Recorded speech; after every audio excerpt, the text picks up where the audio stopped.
Hi everyone, thanks for watching.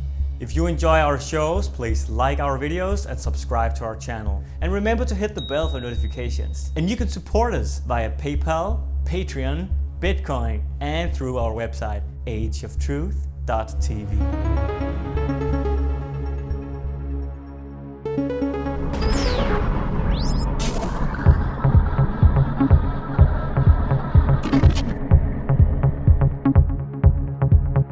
Hello and welcome to this edition of Age of Truth TV. I'm Lucas Alexander in Vienna, Austria. It's the 27th of October 2020, and our guest today made a huge impact when he appeared on our roundtable discussion featuring Claire Edwards and Stephen Wybrow, the fourth installment of our Checkmate series. He's a British-Turkish shaman, esoteric wayseer, metaphysical researcher, medium, and interdimensional experiencer. It's ERIL Kaya.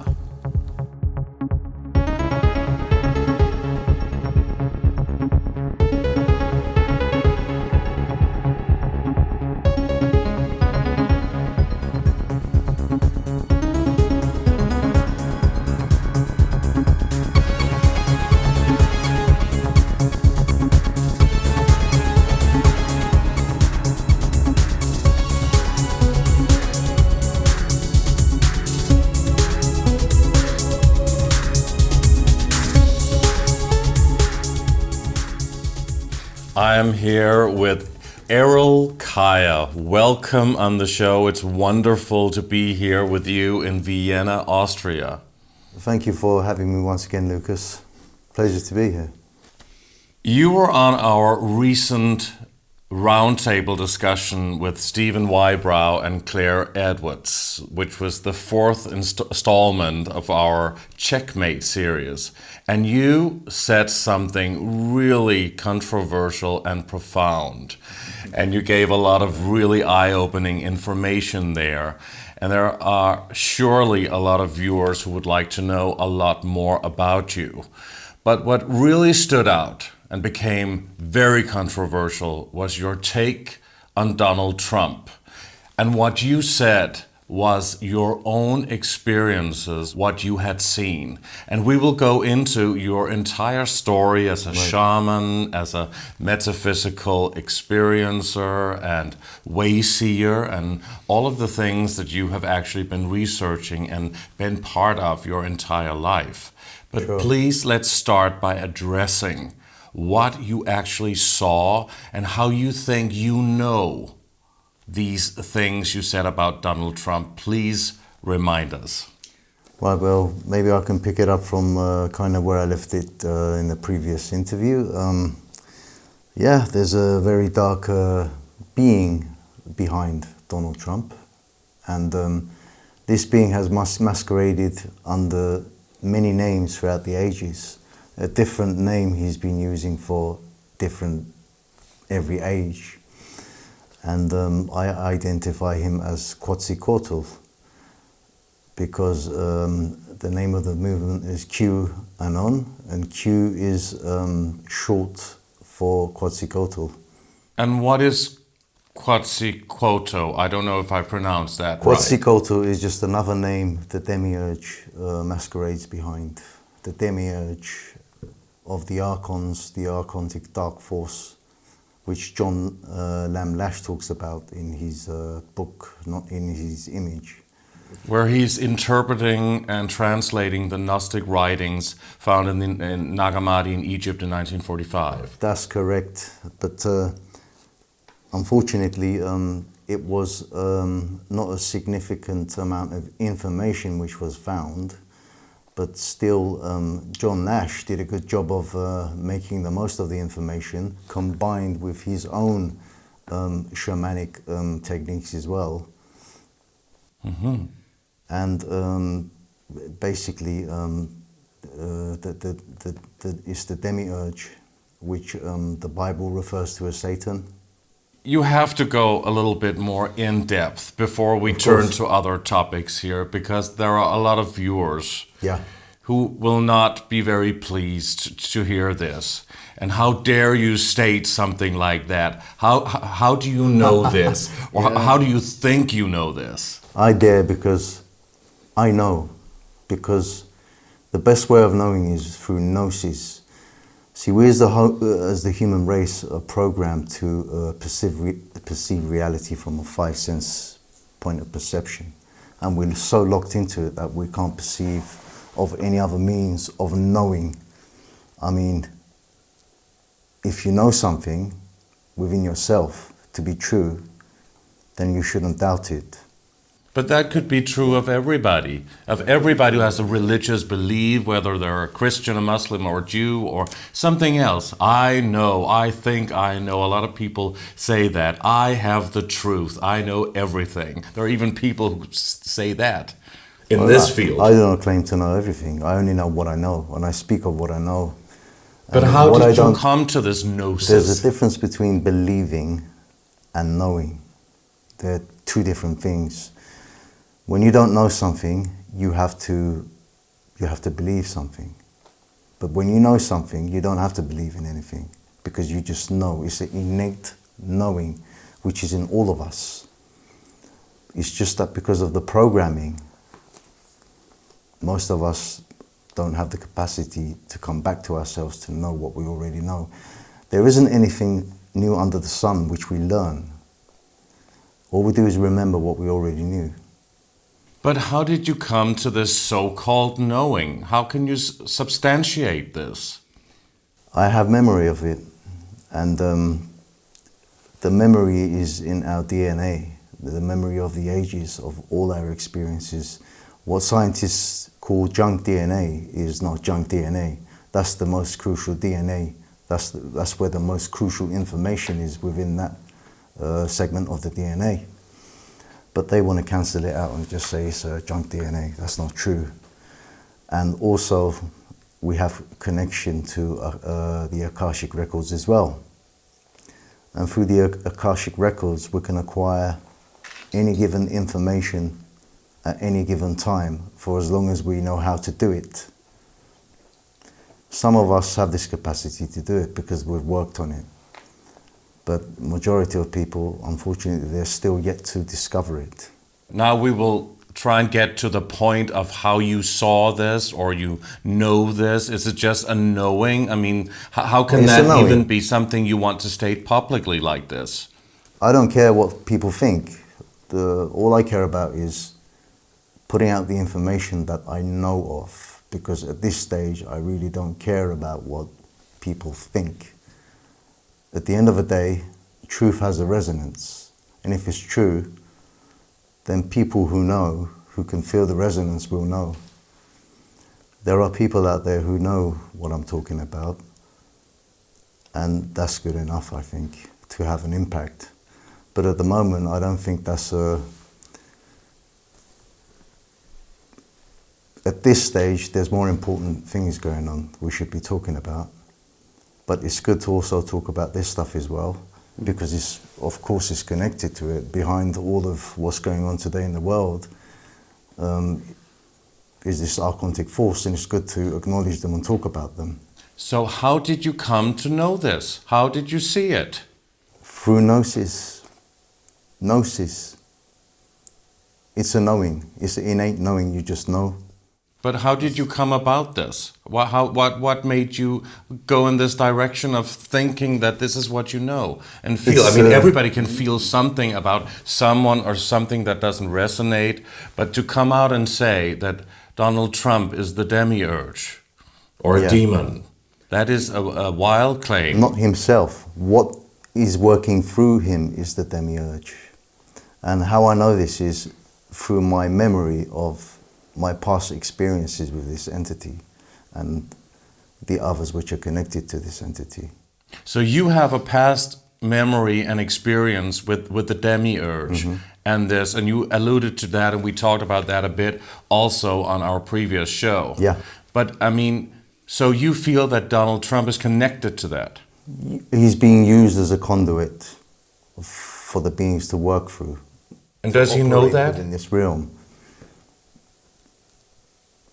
I'm not sure about that, but I think he may do.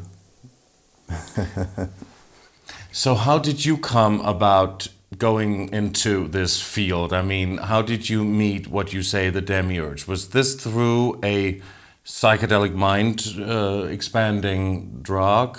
Or My experience with the demiurge and the archons go way back. It's not just only this life. In this life, things have happened as well, yes, but it's not just this life. Been dealing with the archons ever since the beginning of creation, basically. They've been around ever since the beginning of all creation. And they've just been going around from realm to realm, infiltrating and destroying, colonizing and destroying. Because that's what they do. They're the enemies of life. So wherever there is life, they seek to destroy it. But this is where it stops. This is where the cycle stops. That's the significance of this time. a lot of people think that Donald Trump is the so-called savior. People should trust the plan, and he's going to drain the swamp, and he's going to take down the deep state and go against the New World Order power elite, which has been running the world for so long. Yeah. What a load of baloney I say to that. I don't believe that's the case. It's just another Hegelian in dialectic, you know, controlled opposition. The powers that be, they love to play these games, and that's what they're doing with Trump as well. They're using the Trump card. They're playing the Trump card, basically. He's just another part of the same problem. They like to masquerade as saviors, to lure their prey into their traps. But many people who will hear this, they would want to have more proof from you, or have more something where you can, where you don't just claim this because you know. This is the thing, that when people claim something, anybody can do this. But we're on a show, and a lot of people are watching this, and they would like to really know, how did you even come about to talk about this and feel that you are correct? Well, the only thing I can say to those people is, if they want proof, then sit and do nothing and just wait for your savior then. I mean, what I mean by that is, the only way to find out is, if you believe Trump is your savior, then sit and wait for him to come and save you. And find out the hard way. I know it's not a nice thing to say, that's not what they want to hear, but you see, people, they always look for proof, instead of questioning things and taking their power back and looking within themselves for the solution.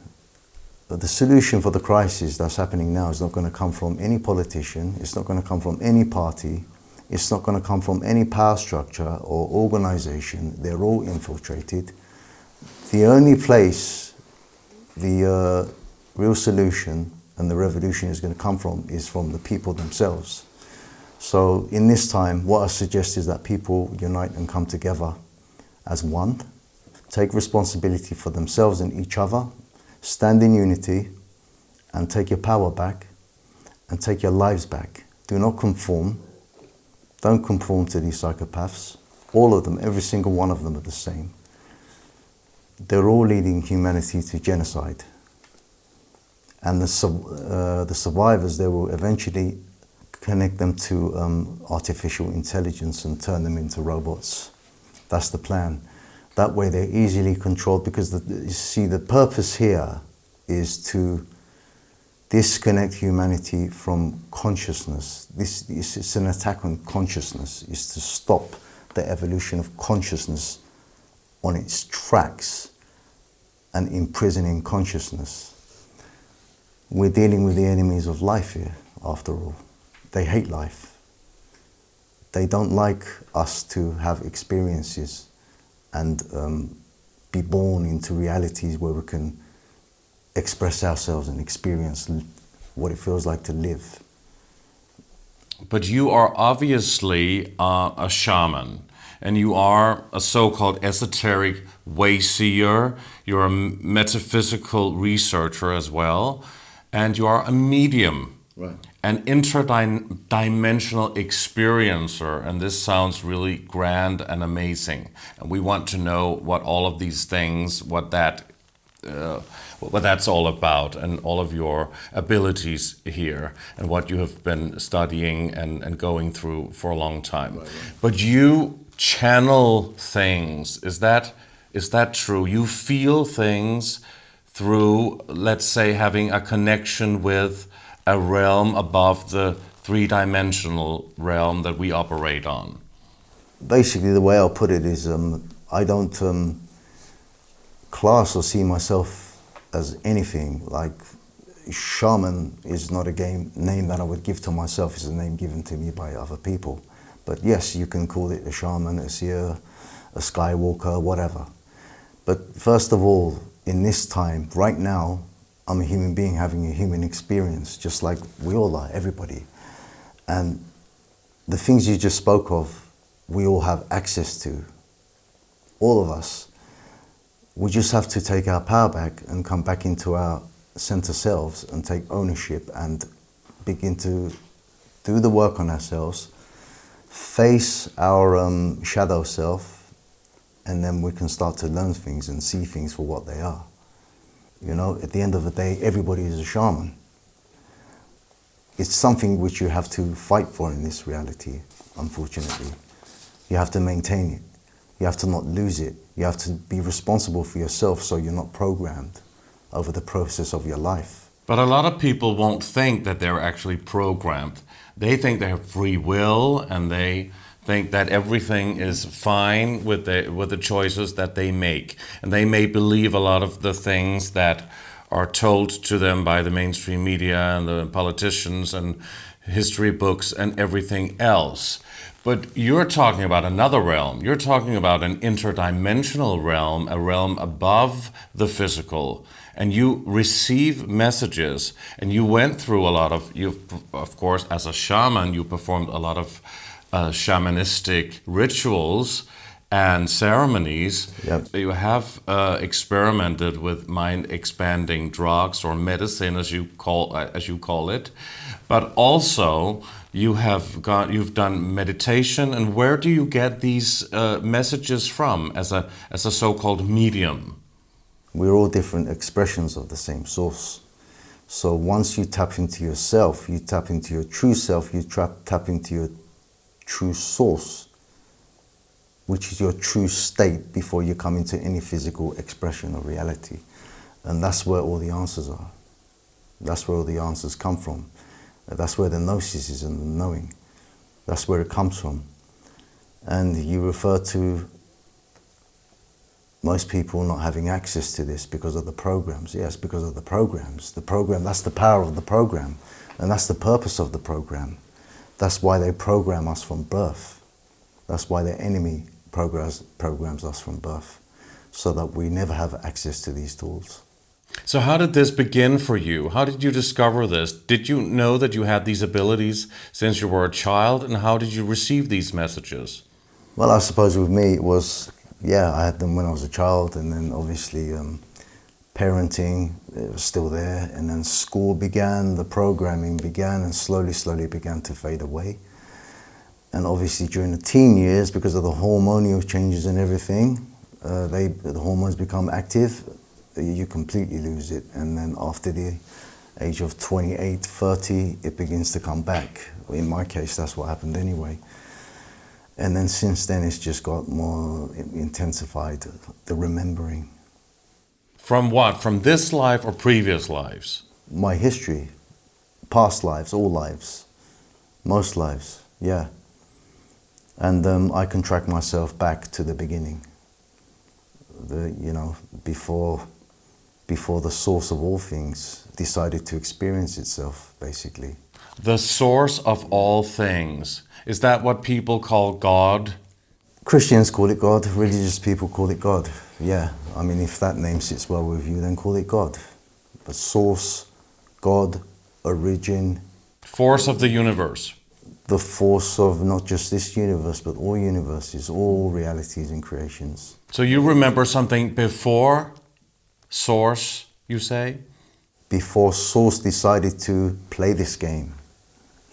What was before? People talk about nothingness. Awareness. Awareness. just pure awareness in no form at all. No, it's just an empty state. Nothing happens there. So awareness where nothing happens, that's not awareness, is it? Then you can't see anything. Then you have to go even before that to the so-called state of nothingness. And what is that? That's something we can't comprehend. Do we know what that is?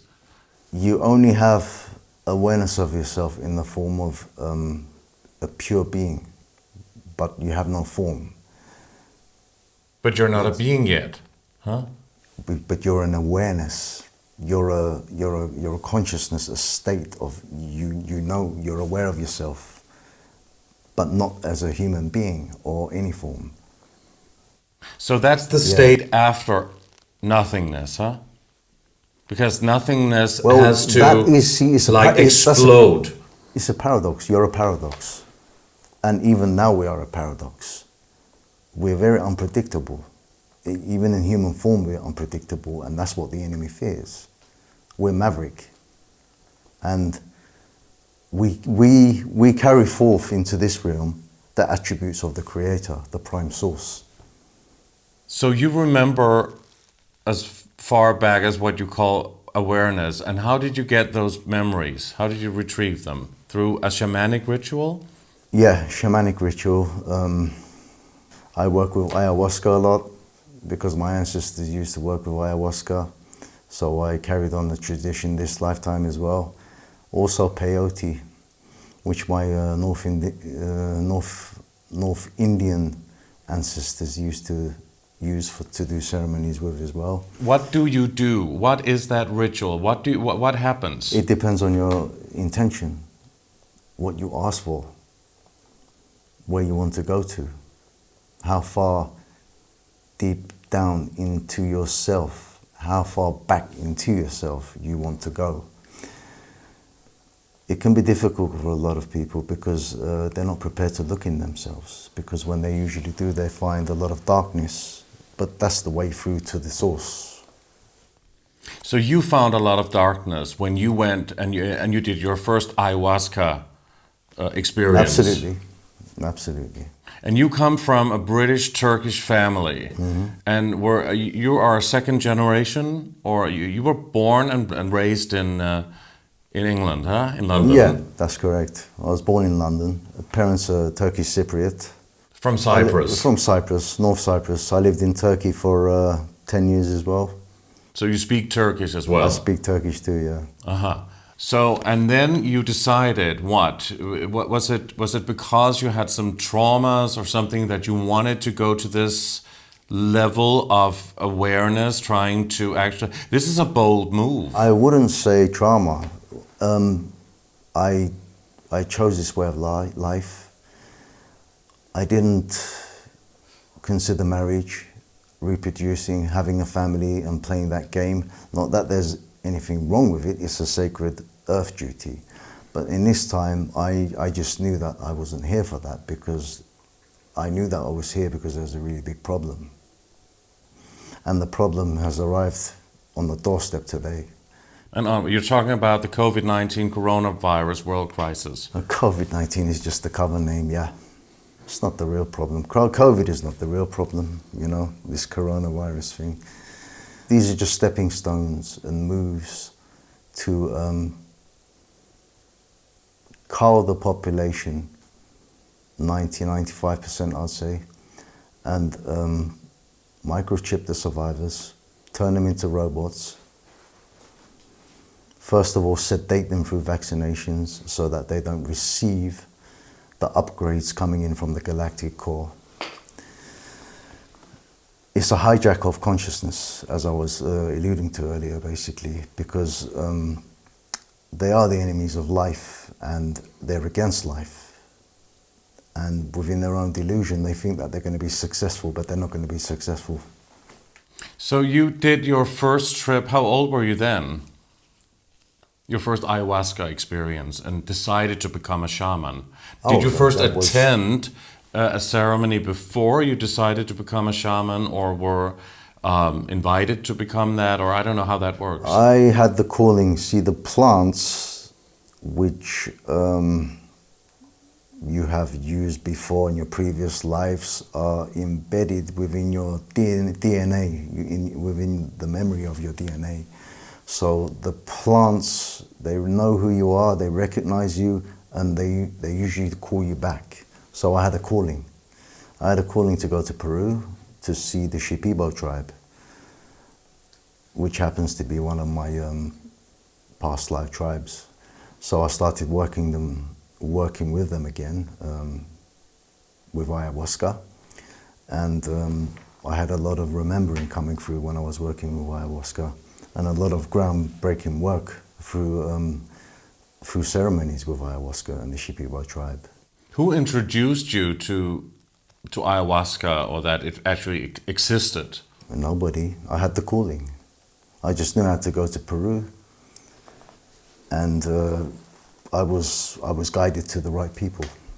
That's how it works. I went to a place called Iquitos. I knew I had to go there, and I spoke to a few people, and then I was pointed in a direction of a few shamans, and I saw them, and nope. And finally, I saw a shaman, and as soon as I looked at him, I knew he was the one.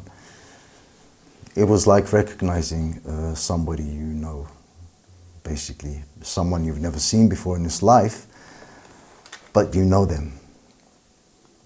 You know, like a soul family. Yeah. From somewhere else, from another. Did you always have a spiritual connection with, let's say, the universe then? In this life, I'll say, yeah. I'll say most of my life. Were you brought up as a Muslim, being from Turkish parents? Not at all.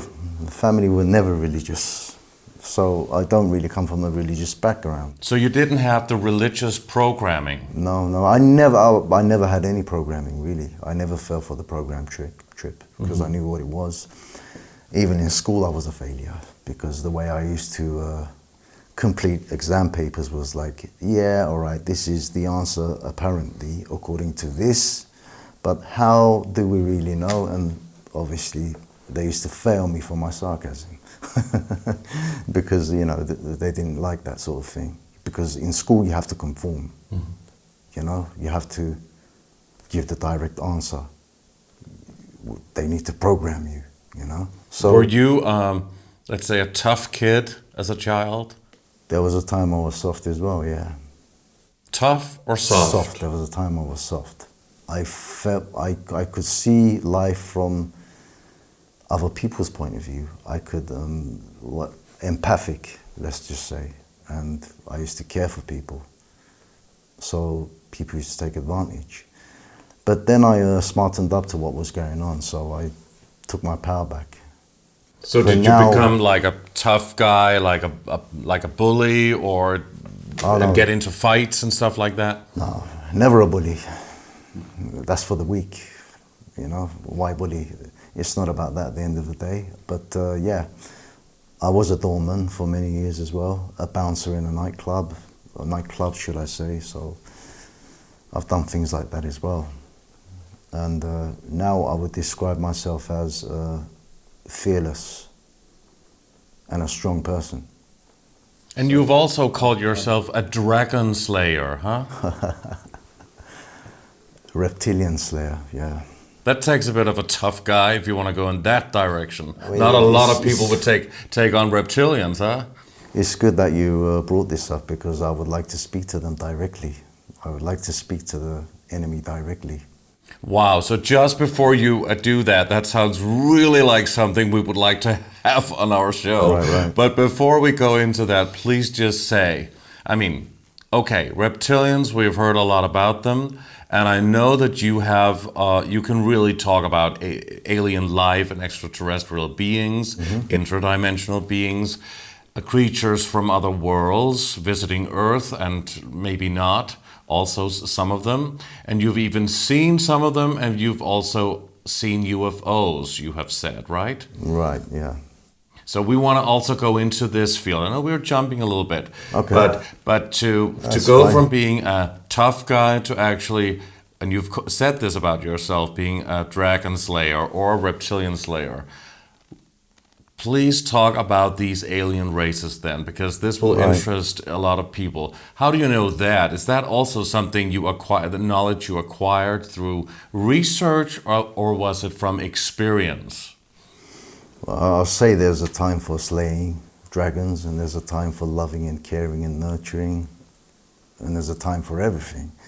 But my experience with other entities and beings, well, I mean, I don't know which one to start from. Shall I start from the benevolent or the malevolent? Oh, please go through both.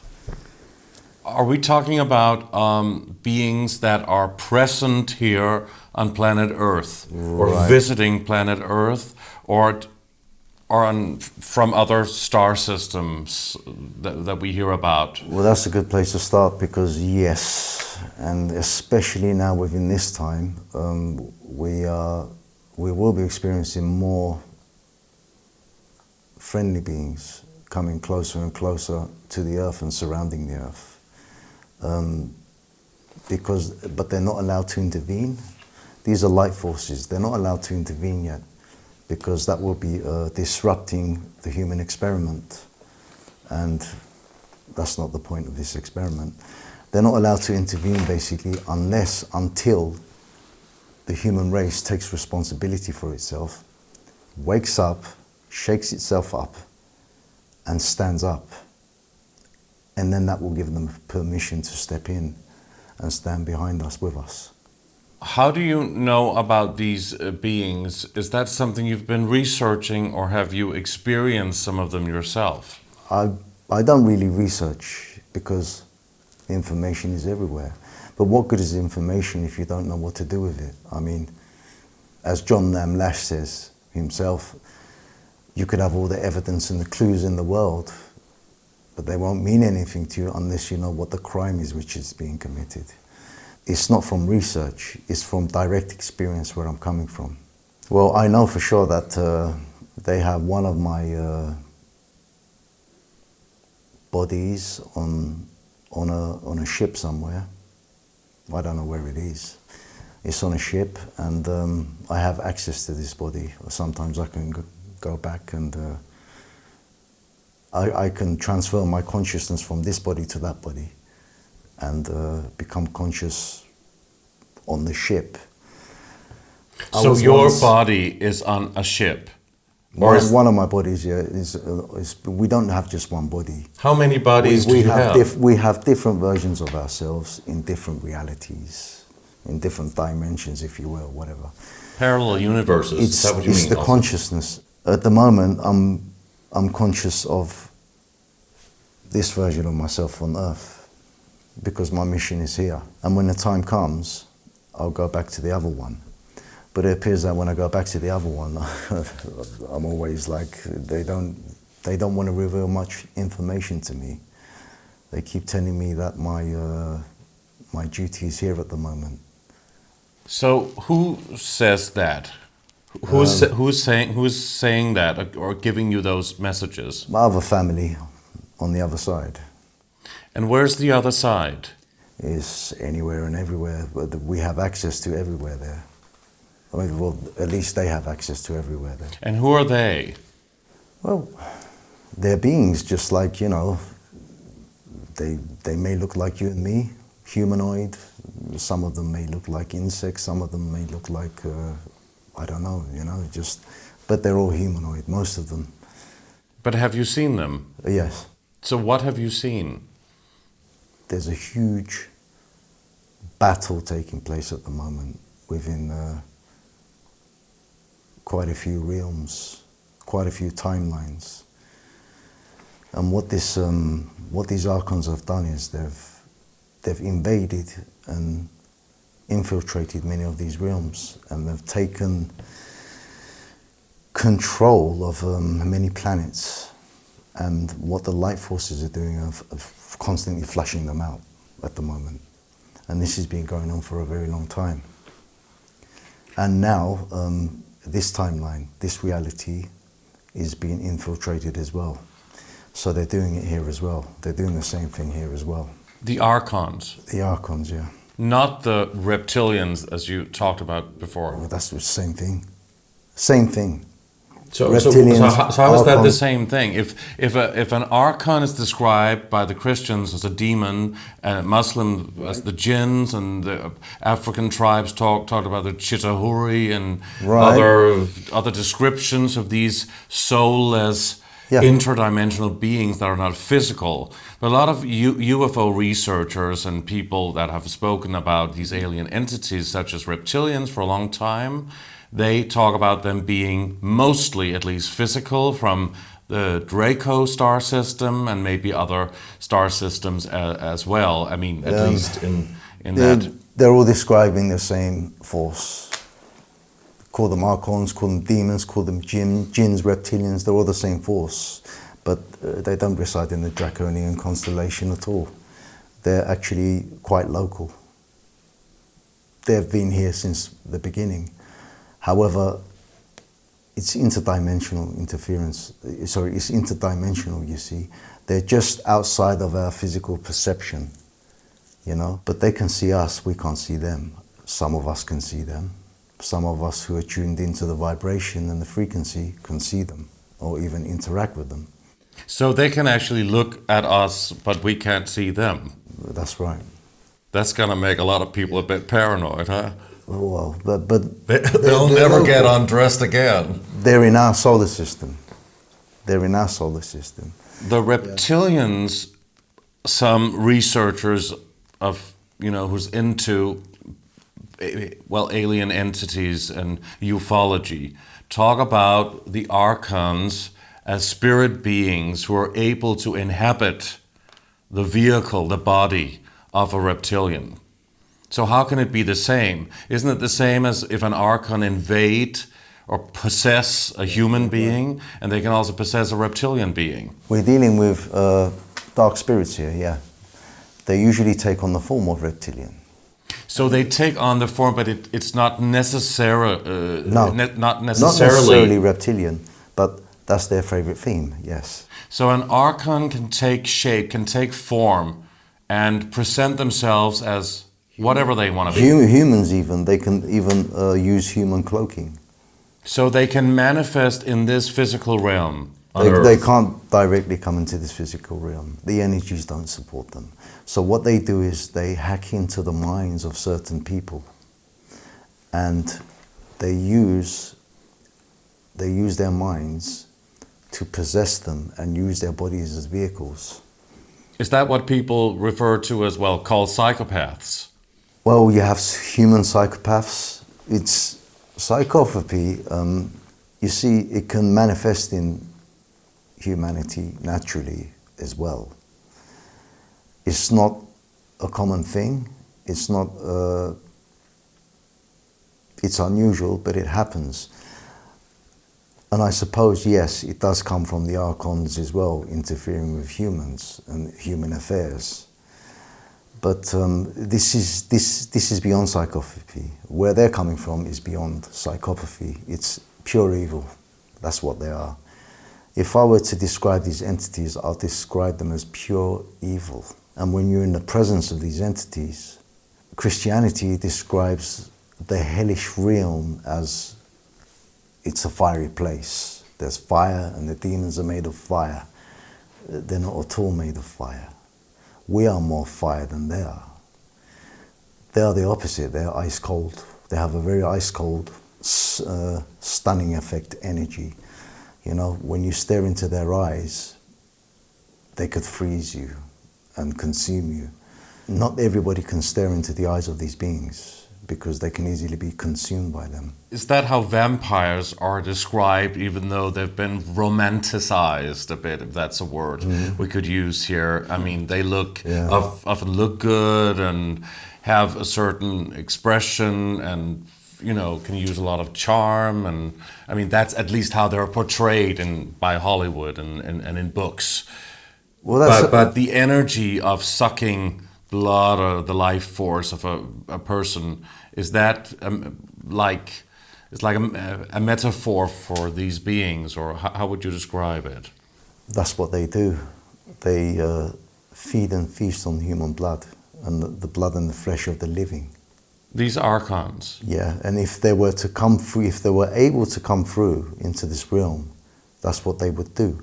And they already do it through their conduits. But they take form, and you say they take form as a reptilian, which is a humanoid alien type being that looks a little bit like, it looks a lot like a monster, or how the devil is portrayed often, huh? Or like a crocodile, snake looking, whatever it is. This goes into satanic ritual now. In satanic rituals, what the powers that be, the elite, do is they, the high priests, the satanic high priests, they basically serve as human hosts for these entities to come through into our realm. During the process of a satanic ritual, a certain frequency or energetics is built around the ritual, the ceremony, which allows them access to come into the body of that person. Not for very long, but for as long as they need to be, to consume the flesh of the sacrifice. I know it's not a nice thing to talk about. I'm talking about it like it's normal, but they come through, they manifest in the host, the human host, and consume the sacrifice, and then go back. And the reason why these elites act as hosts for these entities is because the entities have them under their submission due to the fear. They control them through fear. So they are not these beings who are able to shape-shift and cloak themselves looking like humans. We have heard, of course, famously, and also he's been very criticized for talking about this or revealing it. David Icke has been talking about it for a long time. Many people have said this, and people who have been, mind control victims who've come out and talked about having been present at these satanic rituals, seeing these things. Yeah. But that could also be part of a mind control programming, false memory. At the moment, the only way possession is possible is if the body, the physical body of the person is set up for it. If the blood type is suitable, if the DNA is suitable, if the genetic suit is suitable. And they usually come in through hijacking the mind, the mental faculties of the person. And when you see people shapeshift, what you're seeing is you're basically tuning into the frequency, or they're tuning into yours a little bit, you're tuning into theirs. Not everybody can see them.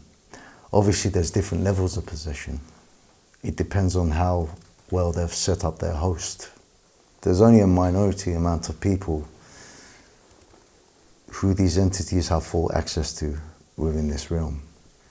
And those are the high priests, the satanic high priests, which they use to communicate with information from the other realms to control the human race. Because it's like a pyramid, isn't it? The power structure. I mean, at the top you got the satanic high priest sitting. He or she gets all their information directly from the demonic realm, from the demons, and they pass down the information to the next layer down the pyramid, and that's how the human society is controlled. I mean, David Icke talks perfectly about the structure of the control pyramid. Have you ever been part of a satanic ritual or witnessed it yourself? God forbid. What would I be doing in a satanic ritual? I don't know, but you know about it. How did you come about all of this knowledge? Visions and memories of slaying them when they're doing rituals in other lives and realities, yeah.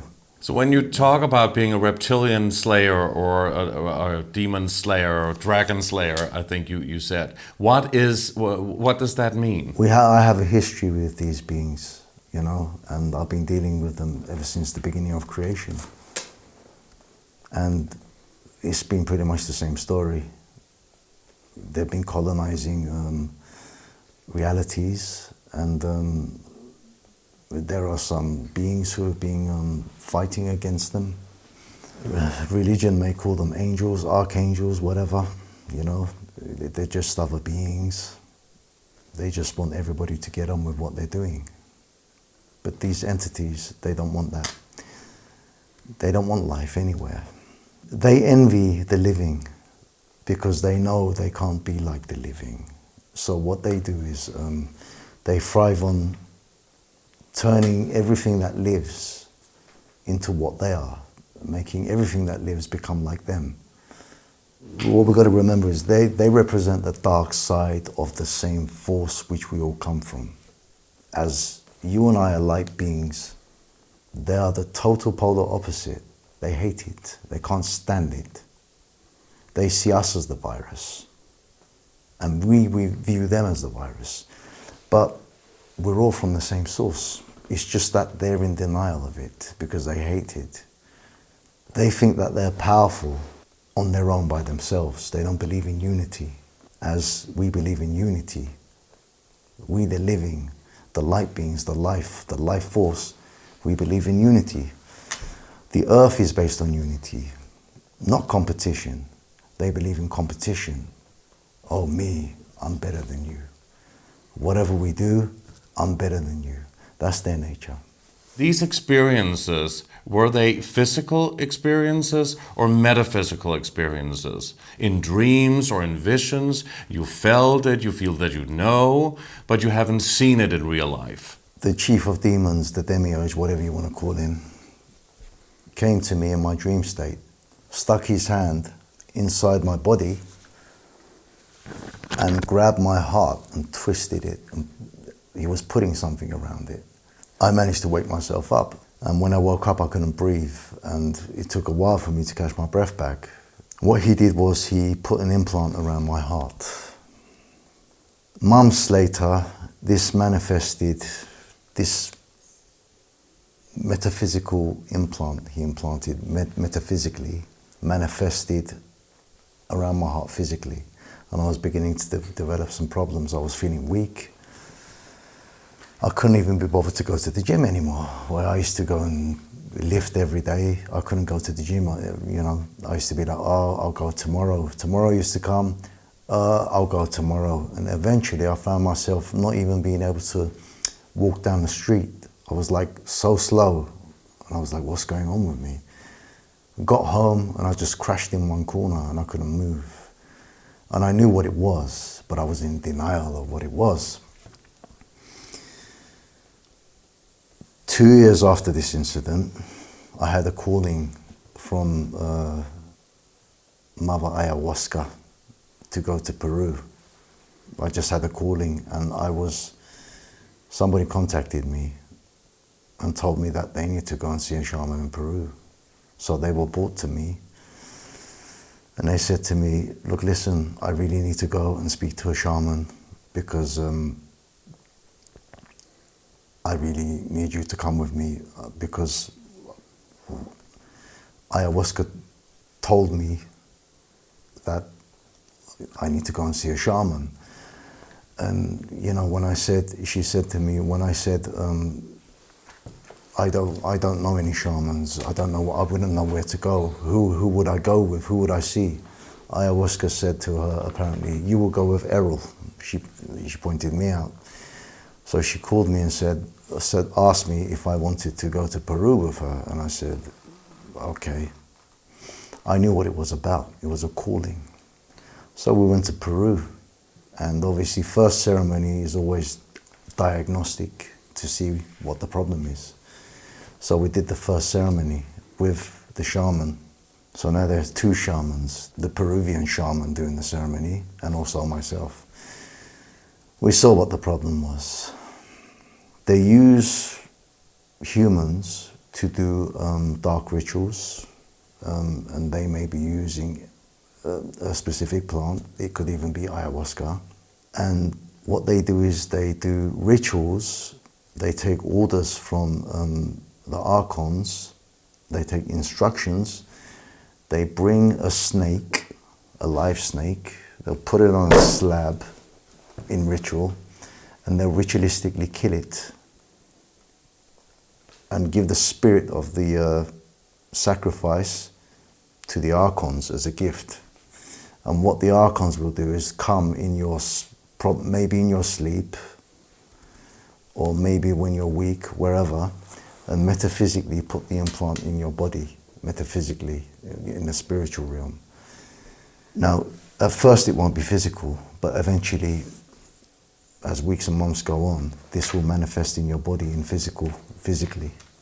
And I had a snake wrapped around my heart. So what happened was we did a ceremony, and we called up on our ancestors, we called up on the powers of the earth, we called up on the powers of the source and the entire force. And I purged, it came out of my mouth. The snake? Yeah, but metaphysically it came out of my mouth. And it was gone forever. However, for an entire week, there was a massive bruise right in between my chest here, where it had come out, where the implant had been. Now, if I'd gone to a doctor, or to a hospital to see a doctor, basically, they wouldn't have seen anything. And they would have said, there's nothing wrong with you. Or they would have said, oh, you may have this, put me on medications. They wouldn't know what to do with it. Science wouldn't be able to explain this. All the proof and the evidence in the world wouldn't be able to prove this. So what is this? How do you explain something like this? It's very fascinating, and it's very unique for you, and people will be interested in understanding whether or not these are in your head, in your mind, or if it is real experiences. You say that you know, but there are many people who say that they know. And so it becomes a little bit, mostly like perhaps a story. And it could also be true. I know that a lot of people demand proof. Yeah. And that's not what, for example, our show is about. It's not about proof. Sometimes there's a lot of proof. That's why. But we talk about everything under the sun and way beyond. Yeah. But this is about trying to convey the message to people in the best, most understandable way that we can, in order to hear your story and find out where all of this information comes from. Well, at the end of the day, I have nothing to prove. I don't have to prove anything because I have nothing to lose. And the reason why I share my stories is because as a human being, that's what we have. It's what we're born with, communication. We've been drawn away from this. Nobody communicates properly anymore. Nobody shares information because everybody's scared, oh my God, what is this person going to think about me if I tell them this story? What is that person going to think about? What are they going to think about me? I'm not interested in any of that at this point. And you don't fear what people think about facing this force, how could there be fear anymore? There is no fear. Because you face fear. You face the greatest fear, and you're constantly facing it. So what people think about me as a human being is their business. It's not my business. But I feel the need to share because it just may touch something in someone. And you haven't really gone public before.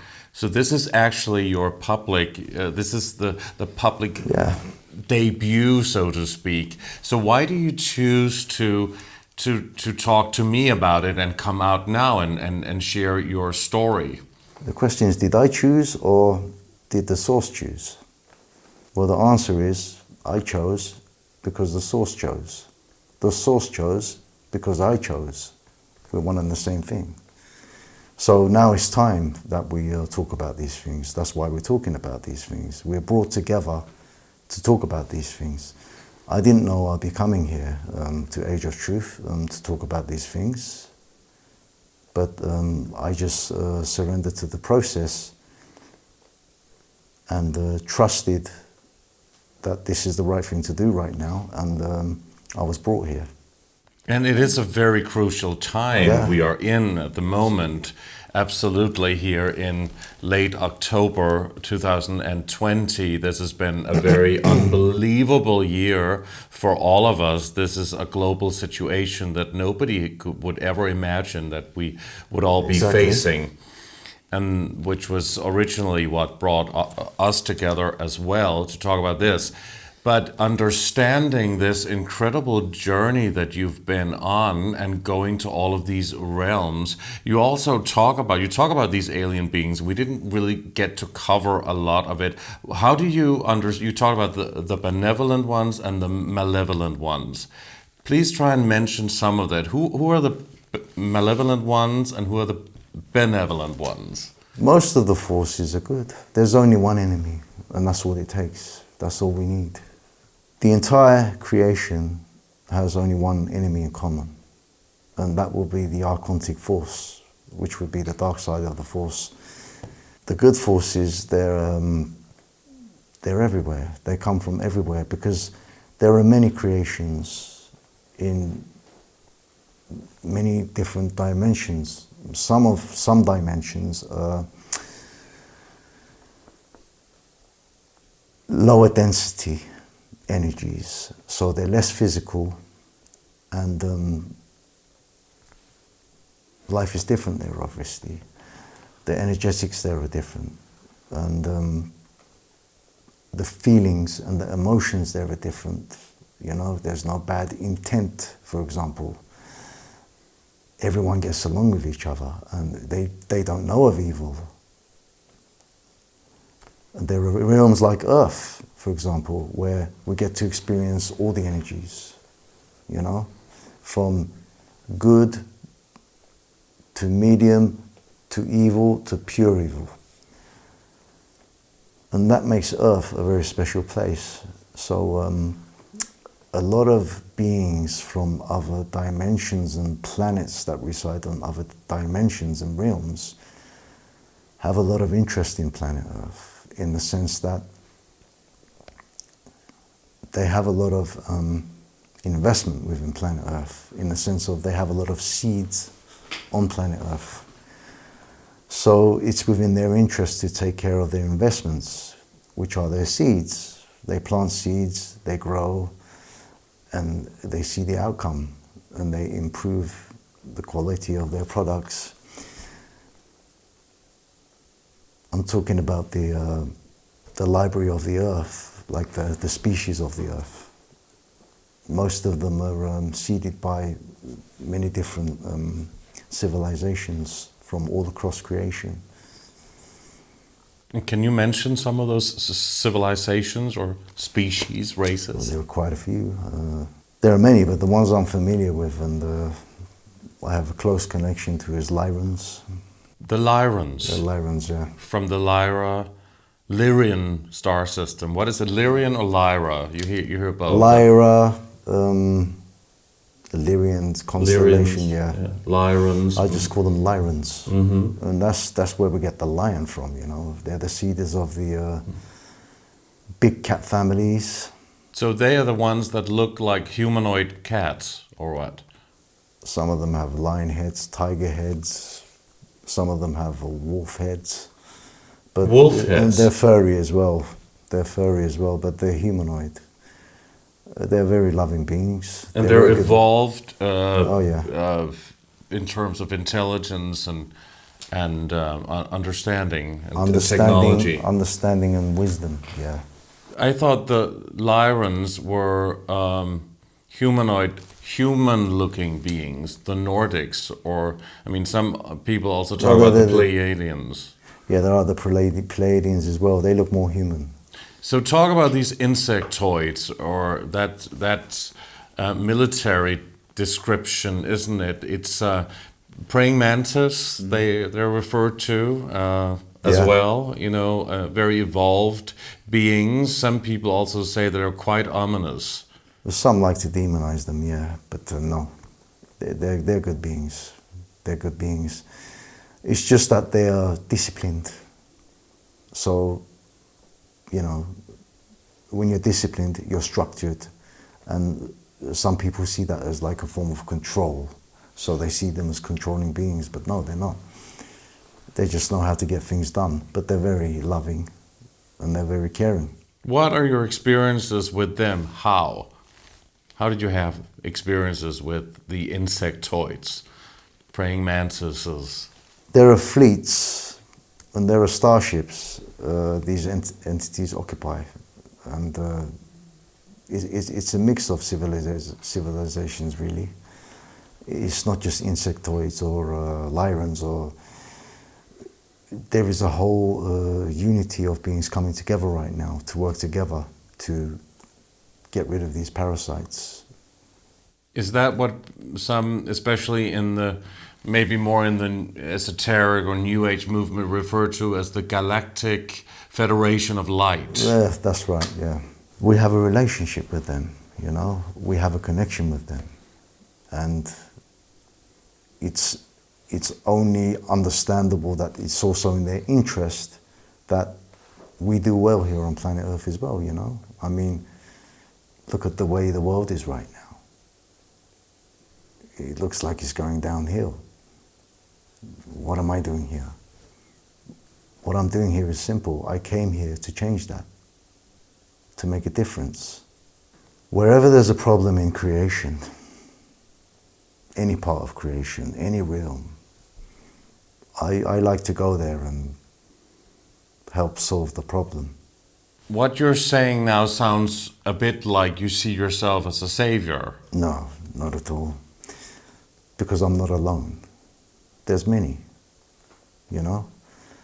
Well, most of us here right now, in this time on the earth, have come to the earth for the purpose of raising the vibration of the earth to get the earth out of this low vibrational place which is in right now. You know, it's in the grasp of the archons, and what we're doing now, just by being here and doing nothing, with our resonance, our energy, all of us collectively, we're raising the vibration of the earth. And they can't hold on to the earth anymore. The enemy can't hold on to the earth anymore. And they know this. So that's why they're trying to genocide most of us and hook the rest of us with up to artificial intelligence to stop the life force of the source coming through us. They can't afford to have that anymore. Mm-hmm. But you were jumping a little bit about the spaceship and these races, benevolent, malevolent, and all of that. Can you just mention some of the types that you have seen and that you know about? Why would the types be important at this stage? I mean, there are many people who are very interested in that. There are many I don't know about, you know. But just the ones you know about, that you feel that you've seen. People are interested in that. Most of them are humanoid, you know. Humanoid in the sense that they stand upright on two legs and they have two arms. The body looks like you and me, except for some of them can look like insects, some of them can look like cats, wolves, dogs, birds. It depends, you know. So all of the species on Earth, you're referring to some of them, or all of them. I mean, you're referring to species that we know on Earth, just way more evolved and more on a totally different level, like they are the primary example of a lower level version that we know as these animals on Earth. It's not really fair to put it in terms of they're more evolved or we're more evolved or anything like that. In terms of intelligence? No, because we have what they have too. Okay, it's just that we have been under direct attack and bombardment from the enemy. We're on the front line. They're observing from behind the scene. We are on the front line of the battle. So we are more oppressed and suppressed. So our intelligence is more suppressed, but it's there. We just need to break free from it. As a matter of fact, they're looking up to us as their saviors. That's why they're standing behind us. Why? Why Because us? eventually, when they come for us, they're going to make their way to them as well. Because that's what these entities do. They hijack realms. What do we have that they don't have? We all have it. We all have everything. But what we have is most of the attributes of the higher source still intact within ourselves. Some of these beings, they don't have that. Even if they are the so-called, what you call the loving beings or beings with empathy. Yeah. But the way it works is, they're different realities. So basically what it is there are different experiments, let's say, okay? Different realities. Some realms, you only have access to loving experiences. No hatred, no destruction, no this, no that. Just only good experience, just only unity and peace and love. So when they look at us and they see what we're experiencing, they think, wow, look at them down there, wow. Are we laboratory rats or what? No. That's where they're trying to take us. That's where the Archons are trying to take us, but we're not laboratory rats. Originally, this realm was created as a beautiful place. What's happened over time is it's been hijacked. So it's no longer running on the original copy. And what's happening now is, as we're moving closer to the galactic core, those fake copies are falling apart. Like the layers of an onion, they're all coming undone until we're eventually left with the original copy. So the Earth is restored back to its original state. And as a matter of fact, it's going to be even better this time. We talked a little bit in our previous show about Saturn and the significance of Saturn. Yeah. But maybe you can elaborate a little bit more on that. Well, first of all, Saturn represents another realm, you know.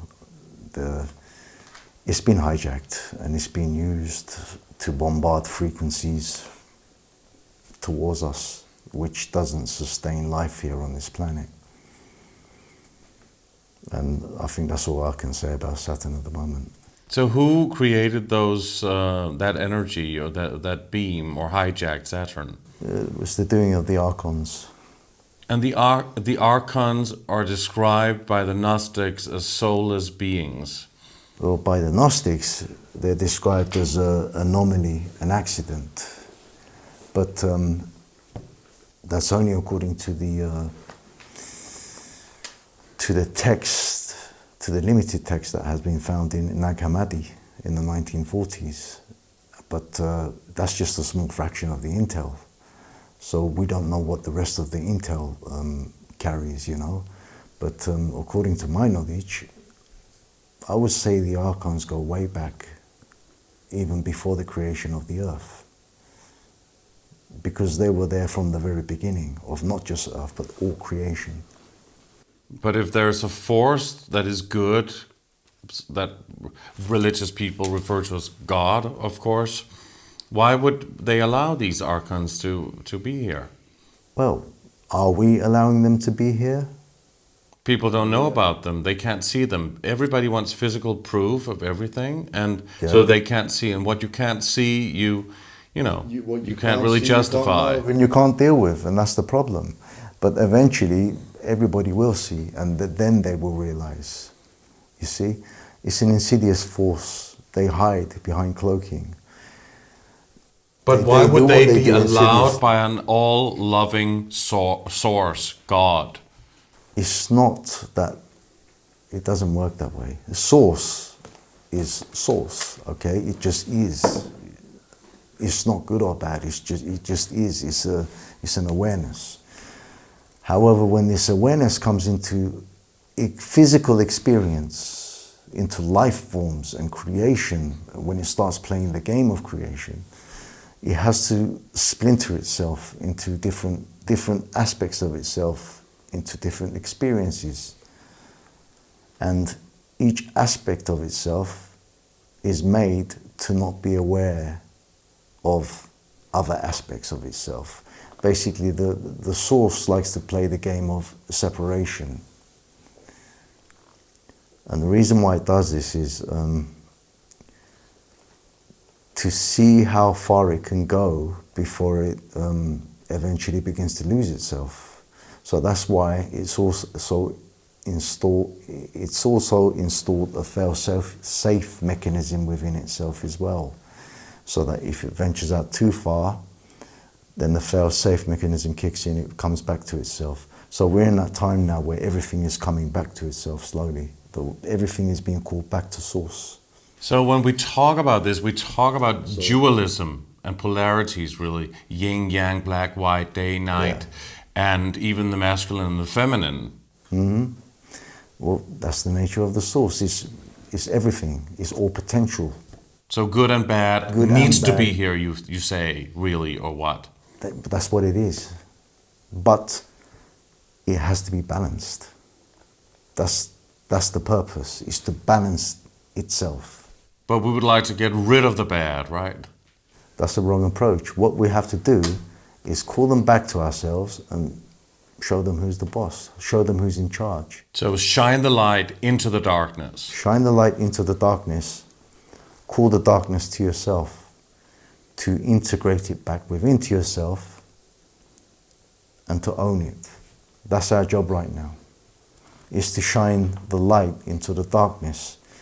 Speak your truth, no matter how afraid you are of the dark, call it forth to you. Read its rights. Read its rights. Read its rights. Tell it who's the boss. Call all these politicians out, you know. Tell them to step back into their powers. Tell them that if they can't do the job,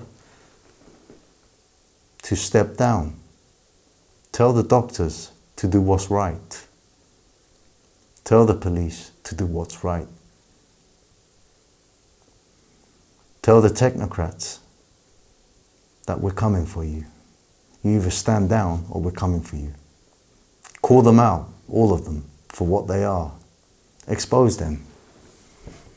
Don't wear a mask, a muzzle, sorry, I'll call it a muzzle, in anywhere. Don't worry about consequences. You know, live your lives as you used to before. If everybody does this, what are they going to do? Nothing. They're gone, they're finished. Was it all your experiences as a shaman, going through lots of ceremonies and rituals and working as so-called medium, you know, really getting these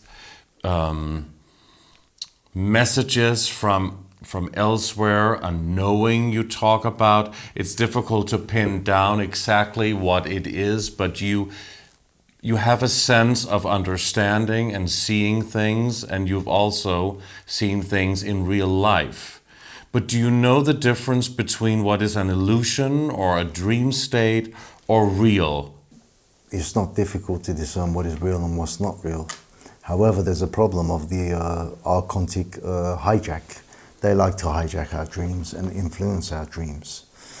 In our dream state, we visit different realities and experiences, and they can manipulate if you're not conscious within those experiences. So when you're dreaming, you have to be fully conscious and in control of your dream, just like you're in control of yourself now. Even in this room, when you're not in control of yourself, you can be hijacked by these entities. And you're talking about lucid dreaming here also. Yeah, absolutely. So these energies that you feel, that you sense, that's also something that is part of you that can connect with you. And you just said something really profound before about calling people out that are to do the right thing. Yeah. Especially at this crucial point in our on the timeline right now that we are on. So what about your own truth, about who you are, about your energy, about your life force? I know who I am.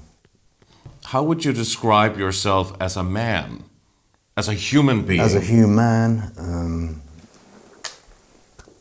I'm a human being. I mean, I feel very human. I am human. I embrace the human experience, and I love this planet. This is, I played a great role in the creation of this realm, of this earth. So I'm not looking to give it up to the enemy anytime soon, and I won't. And I also know that the enemy is only an enemy because it's perceived as an enemy. But the enemy is no more than ourselves. There are the aspects of ourselves which we have denied, manifested somewhere else in creation, and now they're trying to infiltrate us to destroy us. See, what we disown, every single aspect of ourselves which we disown and push away and say, no, that's not me, I don't want to deal with this is too dark, that's not me, that's not how I am, I'm not capable of this. All that will be used against us. And that's how force operates. You see, you can't deny any part of yourself. You have to own your whole self to be whole. And we're coming into a time frame now where humanity is realizing this and beginning to take its power back by claiming back responsibility for the self and taking back embracing themselves and loving themselves fully with their flaws and their perfections. So you are clearly a very masculine man, but both sexes have a feminine side and a masculine side. How would you describe those two sides and those energies and the importance of the masculine and the feminine and the unity of it? Within us, it's a balance. It's a balance of those energies. Obviously, I'm a man, but you have all those energies are within us. Okay, but because I'm a man, the masculine comes forward. But there's a feminine element as well, but it has to be in a balance. It has to be in a balance. It has to be in a balance. How? By coming to your center, your core self, by knowing yourself, to know yourself. So do you have to be balanced in a way that you are equally balanced between the masculine and the feminine? See, how do you explain something like this? It's just because we're talking about energy here, and how can you put a finger on energy? I mean, is that personality structure? Because everybody is individual, and we all have both sides. That's a similar thing, isn't it? It's the same thing. Yeah. I mean, we're all human, but we all have different personalities and characteristics and attributes. And do you think that's the soul? Well, that's the higher self, the source. That's because it's different aspects of the same source. I mean, for example, you're me, you're another aspect of me. That's why you can do some things which I'm not capable of as this self. But combined together as source, we are one. You understand? We're all of it. But you express yourself in a very masculine way. Yeah, that's my mostly. That's my choice. Is it a choice? Everything is a choice. Why do you think it's a choice? Isn't that your personality structure? It's an aspect of the source. So I am one small aspect of the whole source. However, the whole source still exists within myself as well. You cannot make the separation. So isn't it right to say that a man has a masculine side and a feminine side? A woman has a feminine side and a masculine side. But they are not necessarily the same. A man's masculine side is not the same as a woman's masculine side, and a man's feminine side is not the same as a woman's feminine side.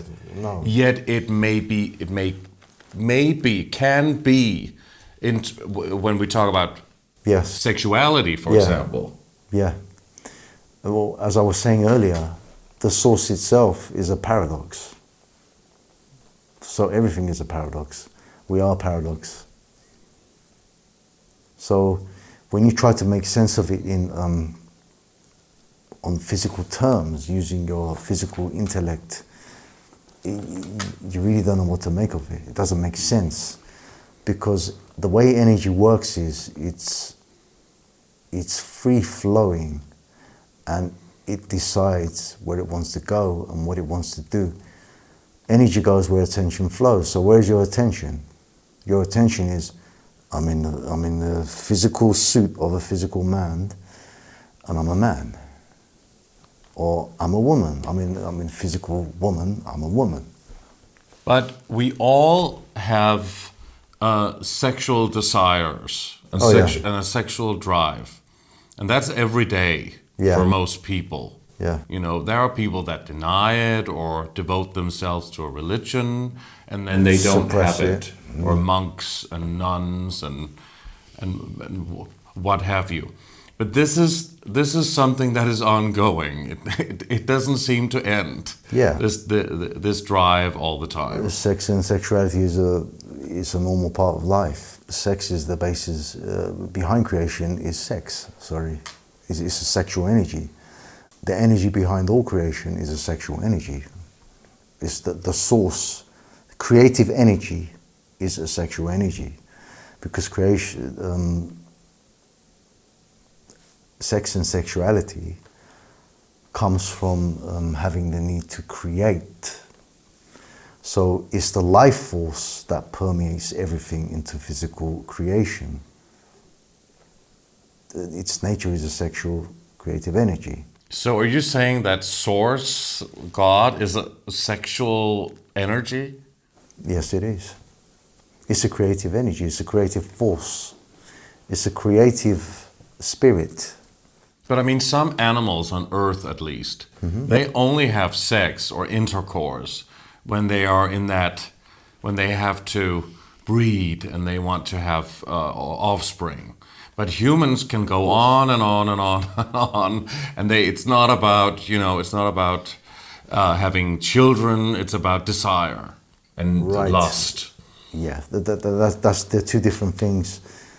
Sex serves a purpose, okay? And that's for what you first described, creation. That's the purpose of sex. However, when it becomes a desire and a lust, that's when it goes into dangerous territory, because then it turns into addiction, and anything which we do, which is excess, is harmful. How is it harmful? If it's a wonderful thing, if it feels good, you want to have sex with somebody, why is that a problem? That's fine, there's nothing wrong with sexual intercourse, it's normal. We can all have it, but as long as we're in control of it and not it control of us. Because at the end of the day, what we've got to recognize is when we have sex and we ejaculate, we are releasing life force energy. So every time you do it, you're releasing and losing life force energy. So when you're going to exert that life force energy, it only makes sense that you use it for a good reason, to create something nice. Can't you just do that? Why is that? Why are you talking about life force as being almost like a bad thing? It's not a good thing. No. That's not what I mean. What I'm saying is it serves a purpose and it's okay to do it. But when it becomes an addiction, it's a different thing. But what is an addiction? To have sex like several times a day, or just have it occasionally? Well, I'll talk about myself then. I haven't ejaculated for more than 2 years now. And because of that, I'm able to use my life force energy for other things. You haven't ejaculated for 2 years. Yeah, I can still have sex, but I don't have to ejaculate. What basically, what are you getting out of it? mastery of self, mastery of power. I'm harnessing my power. But I'm what building it what up. is the joy? Why do you want to have sex then? It's still joyful. It's still joyful. And you can prohibit yourself and prevent yourself from. It's not prohibition. It's discipline. It's self-control. It's mastery. That's what I chose to do, because I know that I'm going to be needing my life force energy within the days to come for something else. But have you had a lot of partners recently, or how do you? Not a lot. Oh, recently, not a lot. No, obviously in the past I've had partners, yeah, but not recently. But I have had some, and yeah, I've had intercourse, but no ejaculation, and it's absolutely no problem. There are those people who talk about these things that say that wasting seed and all of that is a problem. But what about watching porn? What are your thoughts on that? It's not just with sex. Anything you do in excess is harmful and poison. It becomes what we call addiction, and then it begins to control you, and it begins to become the primary dominator of your entire life. So we have to be in control of that and manage that, and that comes through self-mastery. So saving your sexual energy is a good practice for that. That's gonna probably be a challenging thing, at least for a lot of men. Well, it's a great challenge. That's why you do it. That's why you do it. And once you've mastered that, power that you can't even imagine of rises within you. And you eventually begin to develop some abilities which you probably couldn't even imagine before. We do have the abilities to teleport. We can actually physically teleport if we knew how to harness these energies. We could move objects, we could control the weather, we could manipulate our reality, and we can change the course of our reality as well. But obviously, the powers that be, they know that humanity is coming into these powers now slowly. And we have that ability through these energies, this life force energy, or the pineal gland. What is it? Is it this? What Tesla also talked about? Frequencies, vibration, energy, which could actually lead to humans being able to exercise and practice free energy by the power of thought. By the power of being, by the power of thought, by the power of your force, your life force, by the power. When you learn how to harness your life force and learn to work with it and learn how to use it, we're capable of many, many things. Yeah, free energy. So what about women's sexuality, for example? What are your thoughts on that? You know, you talk about yourself, how you practice it, and how you actually think that there's a key to not clearly going much into that field at the moment, at least, which is quite extraordinary. Yeah. But what about women's sexuality, which also seems to be a little bit taboo, in fact? That's like saying creation is taboo. I mean, everything is sexual energy. There's nothing wrong with sexuality and sex. You know, it's good to experience it and express it. So they are not allowed to have a release as well, or allowed? Should they not have women it? are very sexual beings, yeah.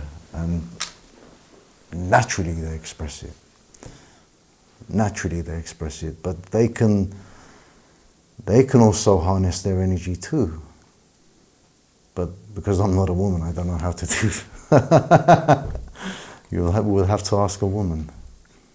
But don't you think people will? I mean, it's quite legendary that a lot of people, and certainly also women, become, by not being very satisfied in that way, perhaps not, let's just say, in a very good mood. When they don't do it. Well, yeah. You know what I mean. They tend to struggle with the energies a little bit more than men do, you know? No, I'm not saying men don't have problems with it. You know, they express the problems in a different way, and the women express it in a different way. But they both have their issues with it, yeah. But they both have the ability and capacity to work on it and master their energy.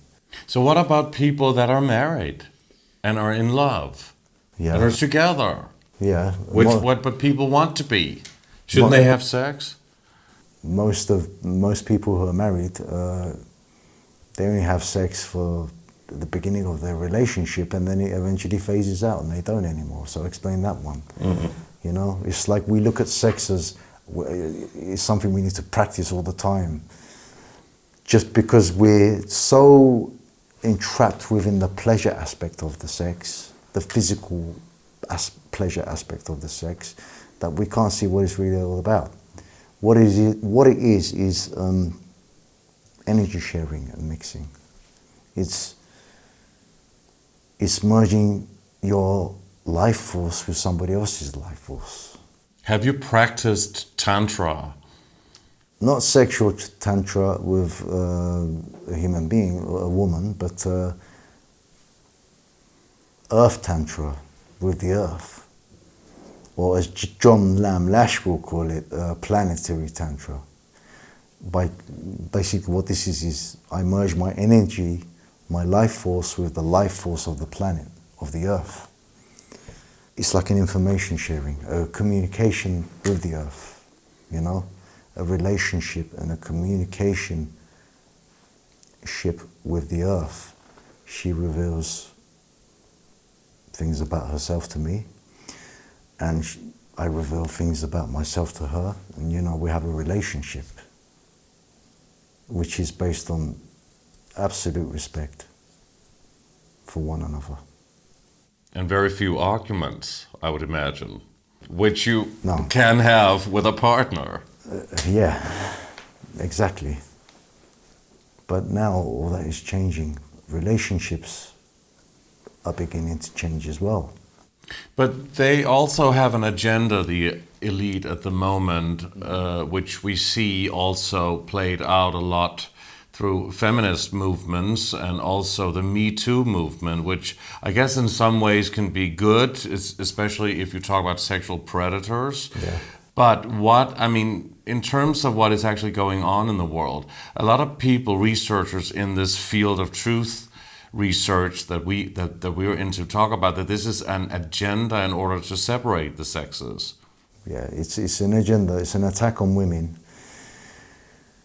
to demonize women against men and men against women, to turn them against each other. It's by giving women the false hope of something, the false illusion of which they're not, which is, I don't need men, I don't need a man, I'm a powerful woman, I'm powerful by myself, you know, I can do what a man does.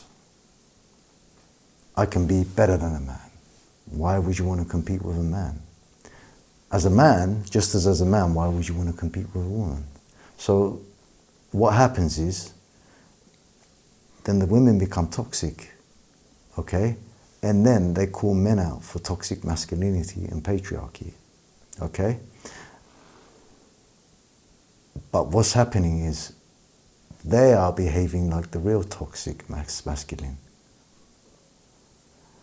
So there's a total imbalance of energies, and this is systematically done to divide, to distort the sexual energy, to distort the life force coming through people, and to harvest it and harness it, and to use it, and to invert it. Do you think this is a depopulation plan? Well, it ties into the agenda, yeah. First of all, they have to divide the people on every ground, every level, you know, sex, sexuality, race, culture, even families. And then they conquer the people. Once they've isolated the people, because people don't stand together. So do you think that this is an overall agenda, a new world order, you and Agenda 21, you and Agenda 2030, ultimately you and Agenda 2050? depopulation, climate change, now COVID-19 plan with all of the aspects that we're seeing combined? Absolutely, because first of all, before they could actually pull off this scam with this, what's going on, this Agenda 21 COVID-19 false flag, they had to divide the human being by, first of all, they had to dominate the human being by, first of all, taking the human being out of its natural habitat, which is the natural habitat of the land. Human beings belong to the land, belongs to nature. So they've disconnected human beings from nature. And by doing that, they've disconnected from their own true nature. So people don't know themselves anymore. They don't know who they are. They don't know what they are. They only identify themselves with the things that they have, the tools that they have access to, materialism. They have no understanding of what real value is, what has real value, you know? And they had to delude the human race in that sense. And then they had to start dividing them through race, sexuality, whatever, and everything, and religion, or whatever. So that they're so lost, that they're so deluded, that they think they know themselves when they don't. So that when they came up with just a suggestion, which was nothing more than a suggestion, that, hey, there's a virus, it's called Corona, and it's killing everybody. So to protect yourself from this virus, you must do this, you must do that, you must wear a muzzle, you must stand 2 feet apart, 2 meters apart. Social distancing. Social distancing, this, that, okay? Because they don't know themselves anymore, they've been disconnected from their nature and true nature, they no longer understand how nature operates. So they're not able to see that nature doesn't operate that way. Natural occurring viruses don't operate in the way they're telling us that the coronavirus operates. What is a coronavirus? What is a coronavirus? There are viruses in our body all the time, you know? The nature of reality is viral. Everything is viral. Life is viral. It's live. Exosomes. Exosomes and molecules and hormones and proteins and organisms in our body just constantly battling each other. That's what makes us evolve. The competition that happens in our body is what makes us evolve. So the way the viruses operate in nature and in our bodies, why would a virus want to kill its host if it wants to survive? It doesn't. That's a good point. It attacks its host just enough to strengthen its host. Viruses help us become stronger and evolve. So basically what they've done is they've demonized us against nature. Look what nature's doing to you. But they are making people afraid of each other, being together, touching each other, standing, what we just said, 2 feet or more away from each other. And also when we have to buy our groceries, wearing this mask and all of these things. Yeah. So this is a contamination of the human race, really. We are afraid of each other, afraid of getting the virus. Germ theory. It's demonizing us against each other. It's turning us against each other. That's what they're doing. Because they know that we're moving into a time now where we're all coming together in union to collaborate, to live life happily ever after and evolve. They don't want that. So they're trying to stop that from happening. And they have to keep us socially distancing. They call it so. Why do they call it social distancing rather than physical distancing? Because they're socially trying to distance us. They don't want us to socially come together, to gather socially, to energetically share information with each other, to communicate, so that we can evolve together from the information and the togetherness we share with each other. How do you feel when you see women wear a mask? We just talked about the aspect of women and men. And how do you feel when you see other men wear a mask? I look at all these masculine men, so-called masculine men, all wearing masks now, muzzled up, hiding. What are you hiding from? Rip your muzzle off. You know? 7 months ago, you were in the gym, lifting weights. Big man, what's happened to you now? Take your muzzle off and let's fight this war together.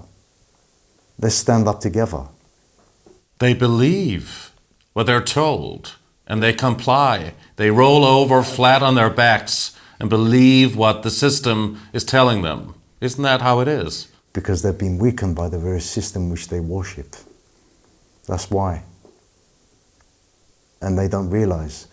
And that's what the masculine strutting in the gym and with the, was all about before. It was to fill in the emptiness of what they lost.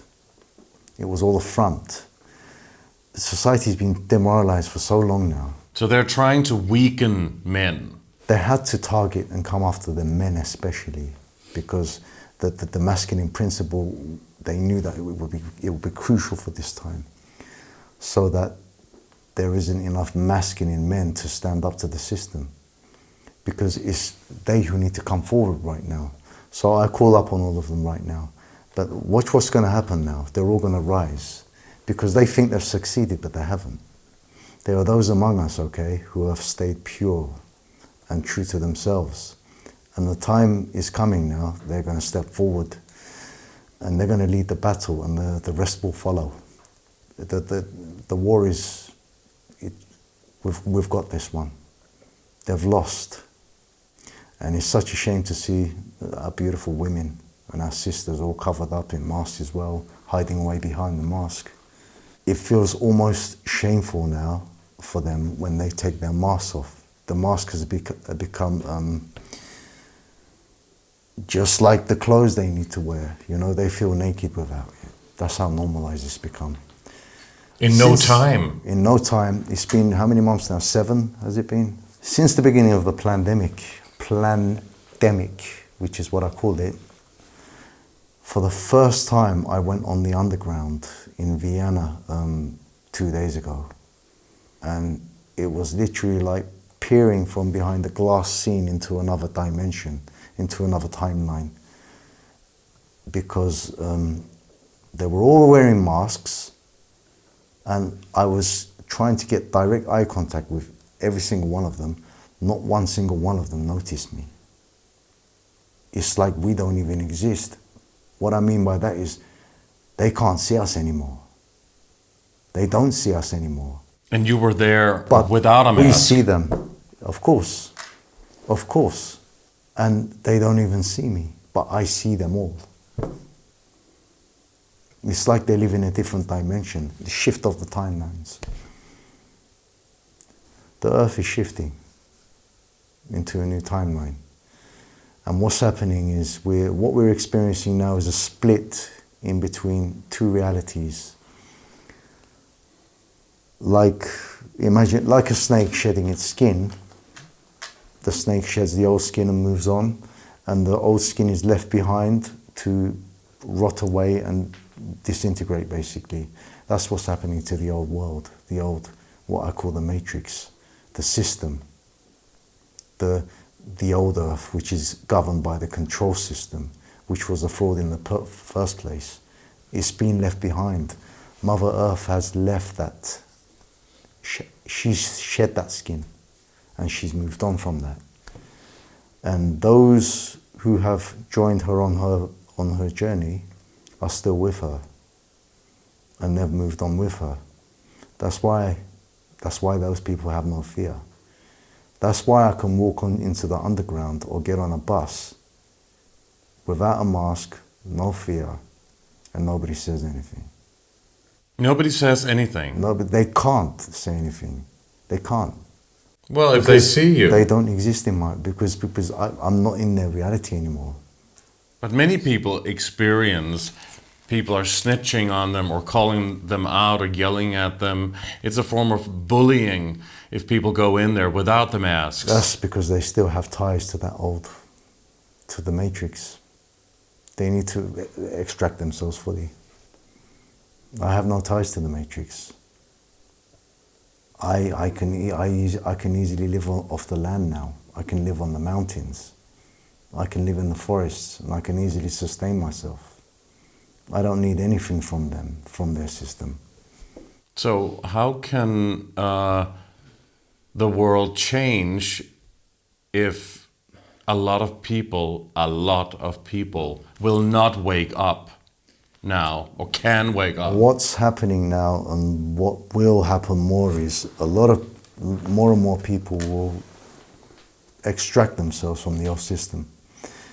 They'll exit the system. They'll realize that it's no longer sustainable and it's dying, it's a dying system, and they will leave the system and they will be free. So they can exit fear, the matrix, so to speak. They can exit the matrix. People fear of exiting the matrix because they've become so dependent on it. And that's the problem. They really think that they can't do without the matrix. But it's the other way around. But they're not aware of that. They can't be aware of that. Because so the matrix is like a box, it's like a prison? It's the program. It's the program which only exists in the mind. It's the mind parasite which these archons hide behind. And anybody who's still connected to this program is also prone for hijack by these archons as well. And they can be used against those who are exiting the matrix. How about those who think, we see them also in the truth movement, who think they have the great answer to everything, actually? Are they also, what are they operating on? Do you think maybe they have that? A lot of them do, unfortunately, yeah. A lot of them do. They're hijacked, but they don't know that they are, you know? They're not free because they're not free in the mind. They're still operating on a mind level. Mm-hmm. You know, it's not about operating on mind level anymore. It's time to operate on our true essence of what we are.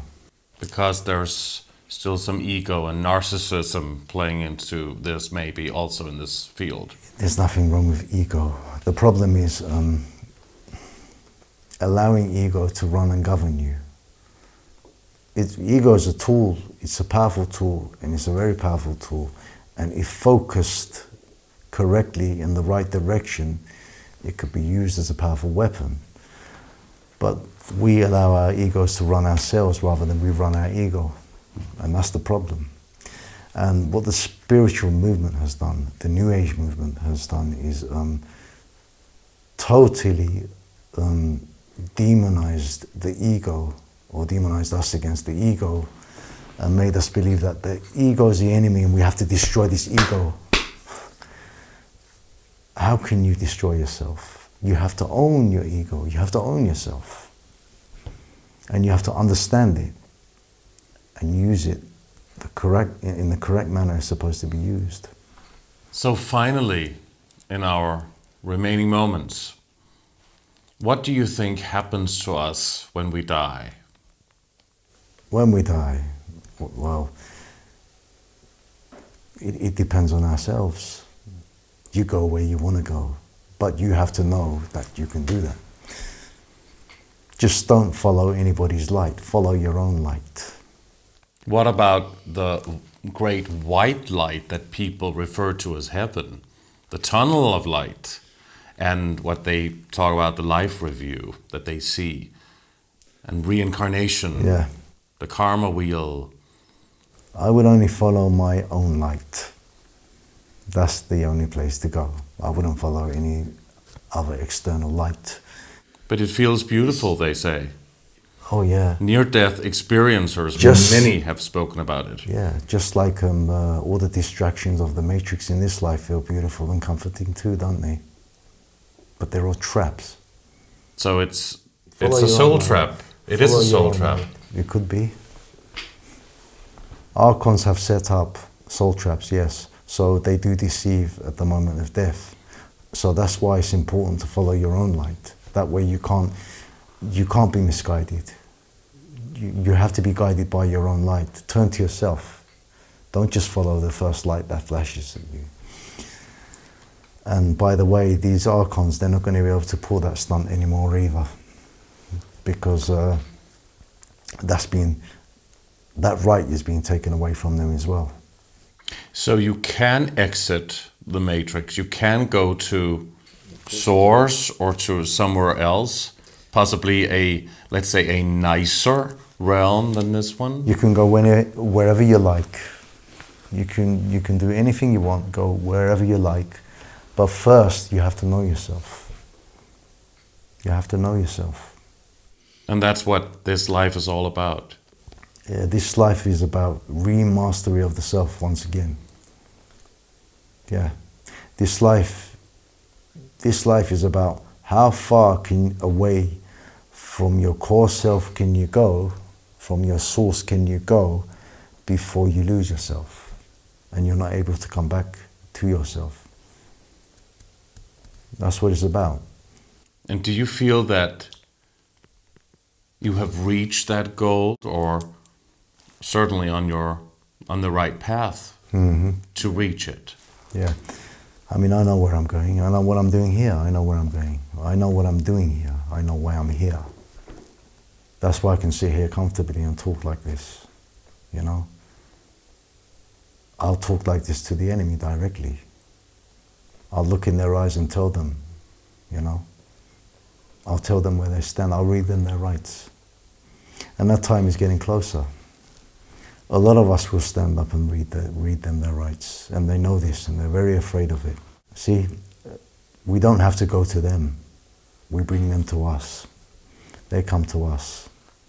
Because what they do is, in the end, they all come to the light, thinking that they're going to distinguish the light. The dark, the evil always comes to the light, thinking that it's going to distinguish it. But in the end, what happens is, they're actually coming to the light to be purified by being integrated back into the light. But within their own delusion, they think that they're going to do the opposite. But it doesn't work that way. But because they're so delusional, because they're so lost within themselves, they blindly think that that's the case. So, as we are facing a lot of challenges right now, and probably will be facing a lot of challenges in the immediate future as well, no fear. Absolutely no fear. Fear is what they have installed into us. Fear is a program, okay? But this program only applies to this reality. There's nothing wrong with it. You can use it as a tool while you're in this realm. But there is no fear. But danger exists. But fear, no. Fear can be owned and mastered at any time. You just have to really, really want to do it. And it's about time human race mastered their own fears and own their own fears. First of all, you have to own your own fears. How do you do that? Directly facing them. You have to face them. And the more fears you face, the more first nature they become. It becomes to you to face fears. And there's no fear anymore. And where is the fear then? I mean, where is my fear? Where is it, really? It's because, not that I've never been fearful, ever. Of course I have. But I've worked on myself by facing my fears. Every single one of them. And that's why there's no more fear anymore. I have no more fear anymore. So now I'm able to stand in the presence of the evil and look it directly in the eye and read its rights.